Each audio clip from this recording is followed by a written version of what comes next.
and it's amazing to see those tiny houses going up. Well, the Blanchet house is 66 years old. It started in 1952.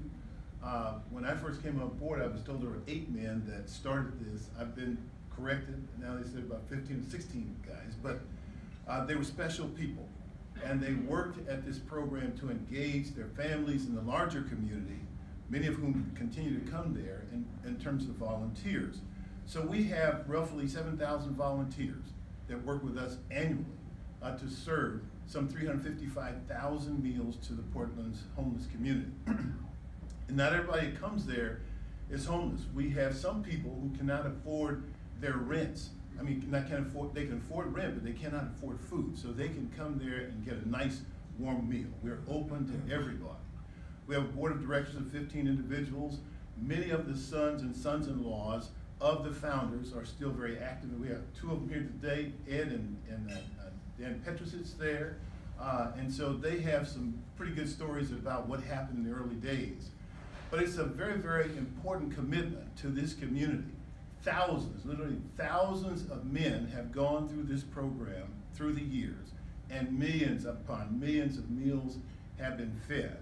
About 2.5 years ago, being concerned about the housing issues that we are confronted with in this community, I was driving by Home Depot, and I saw a tough shed.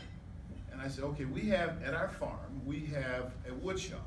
We make beautiful products, Adirondack chairs, cutting boards, etc. And it dawned on me that perhaps our men could build tiny houses, or we could reinforce tough sheds and make them available to the general public. That was about the same time when Kenton was coming online too. And so I talked it over with our chairman at that time, and we said, well, maybe we could do something about it. One of our partners is Wells Fargo. Wells Fargo has a Community Wins grant. It's a grant based on innovation. And so we submitted on that grant, and we won a $300,000 grant from the Community Wins Association, the U.S. Conference of Mayors, Wells Fargo, and the city of Portland. Very active in getting that grant. Charlie Hales was the mayor at that time. And so we started down the path to building 30 tiny homes for this community. These tiny homes are 240 square feet each. Some have lavatories in them, most have a sink and a bathroom in them. Very comfortable, energy efficient, and the significant thing about them is that homeless men, people who've been discounted, people who've been dismissed, have built these. These are beautiful, beautiful homes. And so we have 5 today that are prepared to go, and the darndest thing in the world is, it's the hardest thing I've ever seen, is to give away 5 tiny homes. And it makes no sense to me. But we've got Hope on the Hill out in McMinnville, and they want to take these homes. We were trying to get something done with Catholic Charities, but unfortunately, they were too big to fit on that property. But these are beautiful homes. 5 men, 5 of these young men have been trained by the Carpenters Union. 4 of them have jobs today, and 1 is pending. So this is, in fact, I would call it almost a turnkey operation where they built tiny homes to take people off the streets, and men who were on welfare, not contributing to the tax base, are now doing that. And that's a wonderful, wonderful project. Oh, that's what it's all about, correct? That's what it's all about. If you pass the mic down to Homer, Homer, I think a lot of people are very, very interested in what is going on with Oregon Harbor for Hope and your big plans for that. Well, I think that the first thing that, as I mentioned, after San Antonio, and I realized, and I started looking at the problem, what became apparent, and a little bit and terrifying, is how big this problem was going to become. This problem is, what we see today is the absolute tip of an iceberg. If we do not do anything, there's not a city on the West Coast that's not going to be overwhelmed by this. What's driving this is not what we can think of as the chronic homeless. We're talking about baby boomers. Almost 40 million of them have no savings, nothing. That's 2 million a year, turning 65 every year. we could almost manage that. The outlier in this whole thing is the job destruction, and it's relentless, and it's hitting all economic stratas. I don't care if you're making $200,000 a year, if you have no savings and you lose your job, you're gonna be homeless, unless you got a family that'll take you in. And so what we're looking at, and how we got there is interesting. It was the 401k.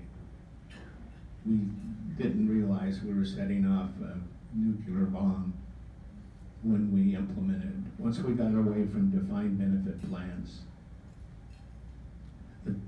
basically it killed our middle class. And so the average baby boomer without savings would be living on about $1,400 a month. After Medicare, it'll be down to about $800 a month. It's about 40% of that cost. And so the issue that we have is so big. We have, as a country, have never seen anything like this. And so even though it's come on slowly, it's accelerating every year. 500, 600, 700 new homeless show up now every month. That's 6, 7, 8,000 people a year. The largest, fastest growing group, 55 and older, worked all their lives. So we can't build ourselves out of this. And it's only scale can help us. And that means until we have a change of administration, there's not going to be anything available. And so what we're focused on is, number one, education, so that people understand the magnitude of what we're talking about.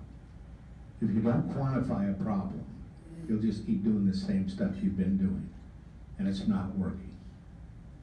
And so what we need to do is, you need to reach out to your congregations. There's only 2 things that can scale right now, just 2. And believe me, I've been looking at it for 2.5 years, and I've been 50 years in the development business, one way or the other. And that is going to be shelters, and we're going to have them in every neighborhood. And we're going to need to embrace them the way the neighbors in Kenton embraced it. And you're going to know some of the people in those shelters. And so the second thing is home sharing. San Mateo put 50,000 people in homes over a 40-year period, and that's without technology. Airbnb proved people will take an absolute stranger in their house over and over and over again. Why do they do it? They need the money. There are tens of thousands of people barely in their homes, one paycheck away. We're going to have thousands and thousands and thousands of baby boomers who can't afford an apartment. If we can find a way to connect these people, which we can, and with technology today, there's 5,000 Airbnbs in Portland. Statewide, if we could put 10,000 people in rooms, what does it do? It keeps people in the house. That's number one way to avoid homelessness. And 2, it partners them up. Now, they can only pay $300 a month.